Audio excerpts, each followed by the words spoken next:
dalam perkuliahan kita, karena kita masih online, kontainer utama untuk kita belajar adalah di CLS System. Ya. Nah, untuk manajemen proyek, kalian bisa nanti login, kemudian di sini kalian akan bisa melihat interface-nya. Jadi saya sudah tempatkan di sini, walaupun seperti yang saya sudah jelaskan di sini bahwa saya akan mendayagunakan juga Google Classroom, ya. Karena pengalaman saya untuk membuat kuis dan ujian itu dengan CLS saya agak pusing gitu ya, rada susah interface-nya. Tapi kalau Google Classroom itu enak sekali dan nyaman buat pengadaan kuis dan sebagainya.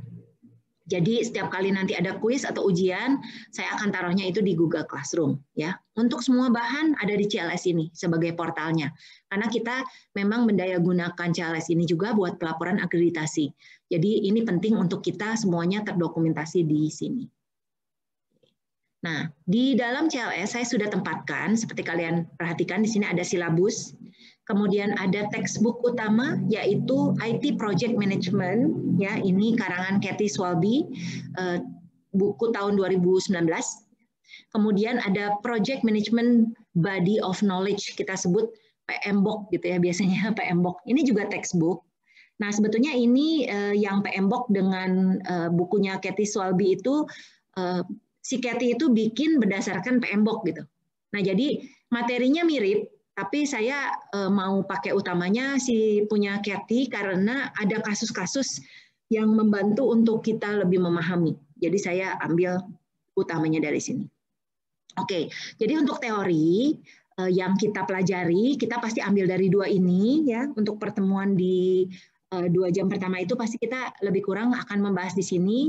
Nah, kemudian pada saat kita responsi yang mulai jam 3 ya.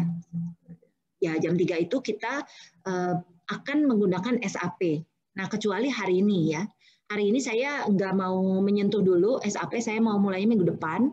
Karena kalian ini angkatan 2020 itu sebetulnya belum pernah menyentuh program SAP sama sekali. Ya, jadi kalau tidak salah kalian baru akan ketemu dengan mata kuliah bisnis proses fundamental atau proses bisnis itu di hari yang lain, bukan hari ini. Ya, jadi saya pengen kalian expose ke sana dulu, baru nanti masuk ke SAP yang bagian saya.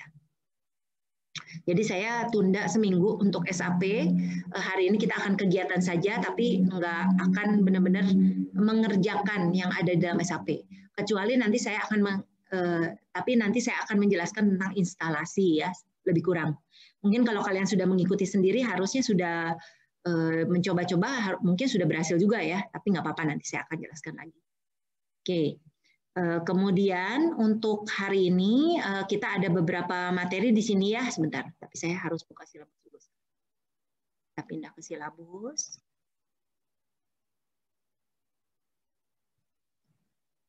Nah, untuk silabus ini kalau ada yang download kemarin, sorry ya, ini tadi pagi saya update lagi. Jadi yang terbaru itu materinya yang sekarang sedang ada, sudah ditaruh di dalam ECLS ya. Nah, jadi di sini untuk mata kuliah ini kita akan belajar tentang manajemen proyek teknologi informasi. Jadi sebetulnya si materi pengetahuan itu manajemen proyek itu bisa untuk manapun. Tapi kita nanti akan betul-betul melihat manajemen proyek khusus untuk IT ya. Nah, jadi di sini kita pegangannya untuk buku-bukunya Kathy Swalby ya. Kemudian PMBOK, SAPLM. Nah, kita juga ini ada buku bahasa Indonesia. Kalau kalian juga merasa pengen lebih banyak lagi mengetahui, boleh baca-baca buku Integrated Project Management dari Chan Ong dan Eko Indrajit ya. Kemudian di sini ada juga IT Project Management on Track from Start to Finish dari McGraw-Hill. Ini memang udah agak tua tapi nggak apa-apa, masih bisa jadi referensi. Dan kita akan selalu mengeksplor internet ya, kemudian jurnal maupun e-book yang lain yang memungkinkan. Oh, ini lupa dihapus. Oke, nah untuk perangkat pendukung kita pakai SAP PLM ya. Jadi SAP itu sendiri sebetulnya aplikasinya besar sekali ya. Jadi dia kan integrated system dan dia itu banyak bagiannya. Jadi ada sales distribution, ada human resource, ada accounting finance, ada yang pemrogramannya ABAP, kemudian ada juga untuk yang sistem administration-nya banyak sekali ya part-partnya. Nah, kalau di program studi kita ada modul-modul yang memang kita khususkan untuk para mahasiswa bisa mendapatkan pengenalan awalnya. Nah, nanti kalau kalian menyukai ya dan ingin berdedikasi untuk bisa menjadi ahli di SAP, itu nanti kalian bisa mengambil sertifikasinya. Yang pastinya kalau tenaga ahli SAP itu bayarannya mahal ya, bayarannya mahal karena mereka biasanya dihitung berupa konsultan per jam-jaman gitu. Ya, jadi ini salah satu potensi untuk track karir ya. Itu terserah kalian, nanti kalian boleh pertimbangkan lagi. Oke. Nah, untuk pertemuan kita ada seluruhnya ada 16 pertemuan, tapi maksudnya 2 diantaranya adalah ujian. Nah, untuk pertemuan pertama, ini setiap pertemuan sudah saya tuliskan di sini apa yang akan kita pelajari ya. Jadi sebagai contoh, hari ini saya akan mengajarkan tentang pengenalan manajemen proyek. Kemudian nanti kita ada aktivitas ya dan juga ada briefing untuk instalasi dari SAP ya, supaya kalian bisa mengerjakan dari rumah masing-masing. Nah, terus terang ini kondisi unik ya, karena kalau dulu tuh SAP nggak boleh keluar dari lab ya. Jadi sekarang karena masa pandemi kita jadi bisa mengakses dari rumah masing-masing. Oke, nah untuk pertemuan 2 dan selanjutnya saya rasanya tidak usah menjelaskan, tapi nanti ini sudah sesuai tanggalnya juga. Nah nanti ini tanggal di pertemuan ke-8 itu ada UTS ya. Nah yang saya pengen sampaikan di sini yang penting adalah ujian tengah semester itu nanti isinya adalah campuran teori dan SAP. Ya, jadi kita langsung ujiannya ada campurannya. Dan biasanya selalu sebelum ujian saya ada kuis. Ya, jadi buat kalian latihan dulu. Nanti jadi pas UTS nggak terlalu kaget. Oke. Kemudian di sini sama juga untuk sebelum UAS itu nanti akan ada juga kuis. Dan untuk UAS itu, tapinya UAS itu benar-benar nggak ada lagi ujian teori. UAS itu kalian akan hanya soal SAP saja karena ini sebetulnya ujian resmi dari SAP.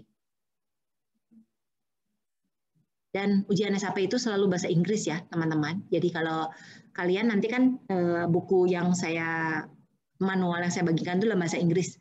Nah jadi kalian nanti bisa gunakan itu.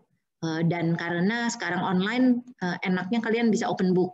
Tapi kalau open book itu sebagai catatan ya, kalian waktunya itu kalian nggak bisa belajar gitu, nanti nggak keburu gitu ya waktunya. Kalau SAP biasanya ada timingnya, terutama jadi kayak ujian sertifikasi gitu. Nah, di antara ini nanti kita akan ada berbagai kegiatan, baik itu tugas kelompok, baik itu ada tugas besar ya.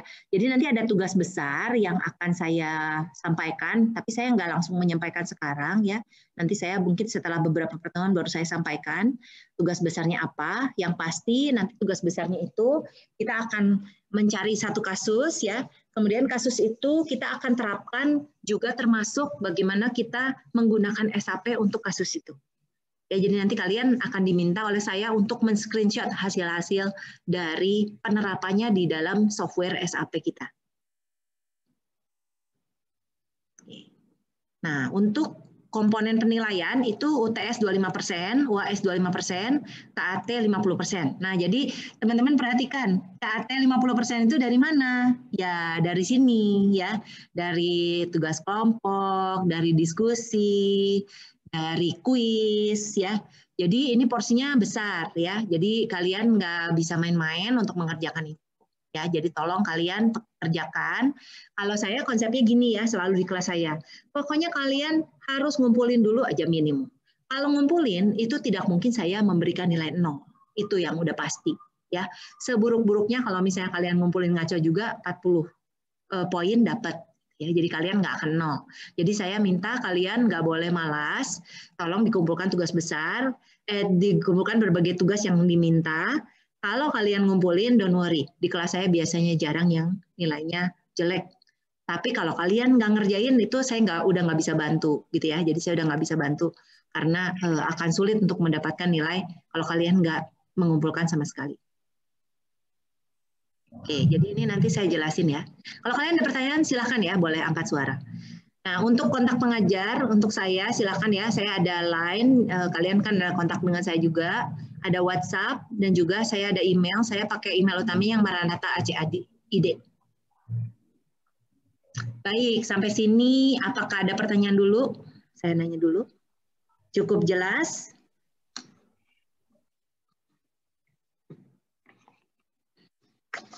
Oke, skip ya. Baik. Oke. Nah, jadi aku biasanya selalu begini, aku ada penjelasan, tapi nanti ada aktivitas ya di kelas ya. Jadi mudah-mudahan kalian tidak bosan dengan cara saya menjelaskan. Dan sorry banget ya kalau kalian misalnya ada yang nggak jelas, kalian boleh angkat tangan atau boleh chat juga boleh ya. Nanti saya akan tanggapi. Oke, untuk absen. Nah, untuk absen itu saya jadi lupa tadi menjelaskan sedikit.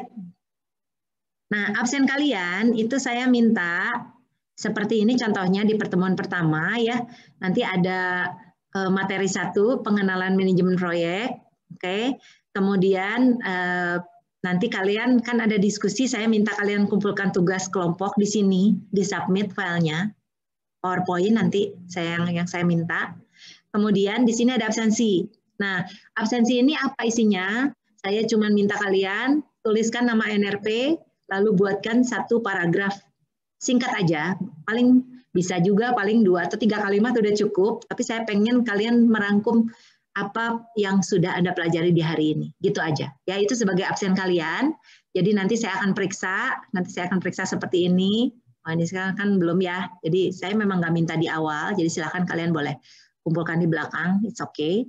Tapi itu sebagai bukti absensi di kelas ini. Oke. Dan saya selalu screenshot juga ya untuk foto dari kelas